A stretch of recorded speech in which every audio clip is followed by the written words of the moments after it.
waan ku faraxsanahay marka in oo kulankan maanta uu noo qabsoomo taasoo muujinayso in sidii loo awoodsiin lahaa dumarka Soomaaliyeed gaar ahaan kuwa hay'adaha dawladda ku jiro kaalinta ay kaga jiraan hanaanka dawladnimada dhammaanteen duruufo adag ayaan ku soo shaqaynay maantana waxaan joognaa meel aan wax ka wadi karno naloona ogol yahay inaan sii wadno carabkayga marmar iska qalloocdo meeshan waxaa naloo ka ogol yahay fursadahan hadda ra'iisul wasaare ku-xigeenka uu noo soo bandhigay oo dhan ma jirin in naloo ku baaqo ama annaga laftirkeenna aan ku baraarugsannahay sidii aan meeshaas hore uga sii socon lahayn marka meeshaas aan joogno waxaa naloo ka baahan yahay in aan fursadaha jiro si wadajir ah aan maanta uga faa'iidaysano marka aan gorfaynayno wax badan ayaa nooga soo baxaya haddaan nahay haweenka Soomaaliyeed kulankeennan waana lagama maarmaan inaan ka gungaarno dhammaanteen si waxtarnimo leh una leh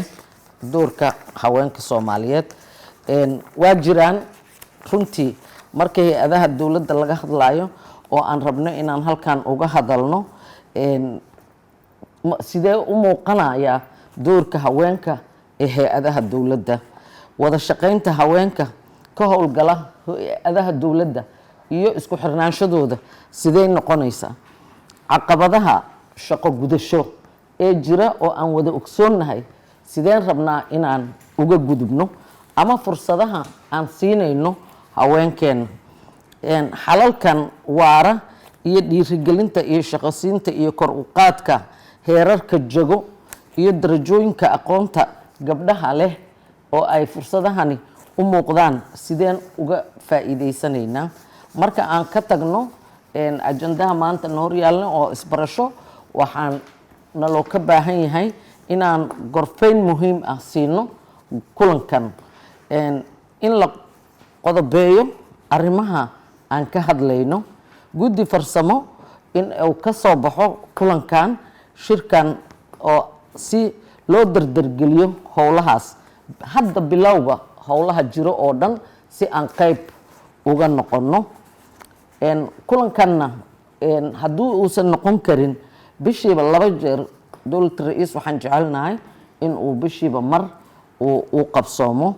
oo dhammaanteen aan maxaan bilownay maxaan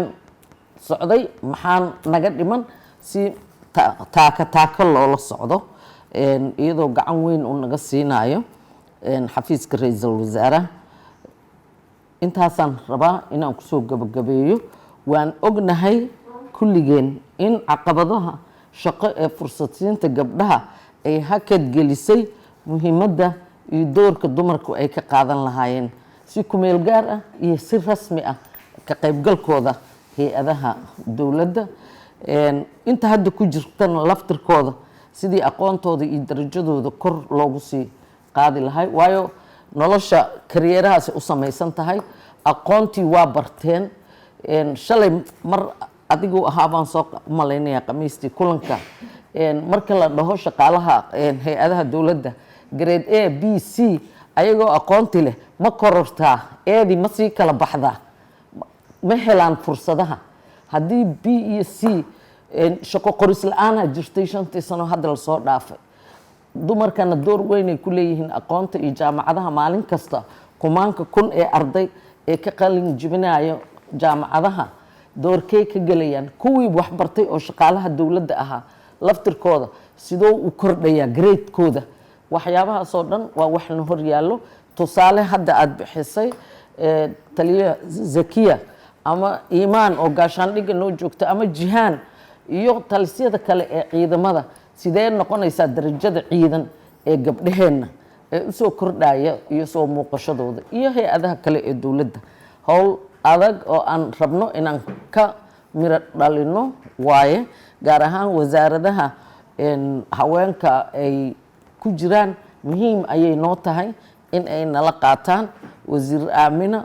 iyo Faadumo ku-xigeenka BS-ka waa uga mahad celinaya shaqooyinka aan qaybsanay sidii looga soo baxay maanta waxaa jooga wasiir dowlaheena Maryan, wasiir dowlaha maaliyadda Raaxa, waxaa naga maqan wasiir dowlayaal kale oo shaqooyin ay yeesheen ku maqan, wasiirada gabdhaha ah buuxa na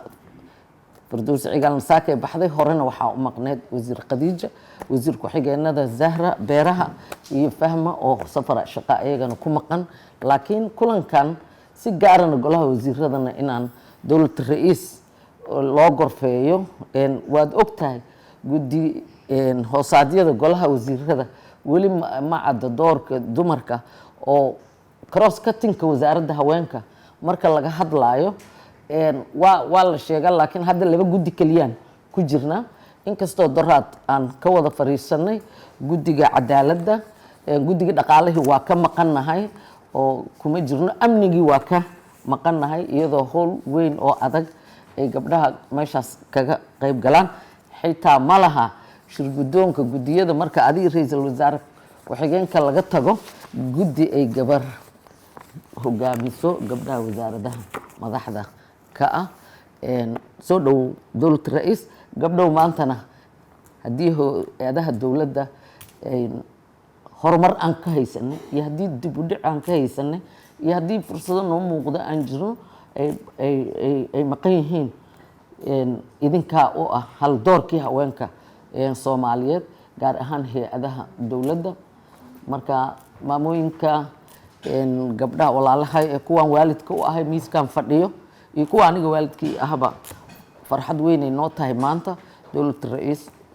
waa ku mahadsan tahay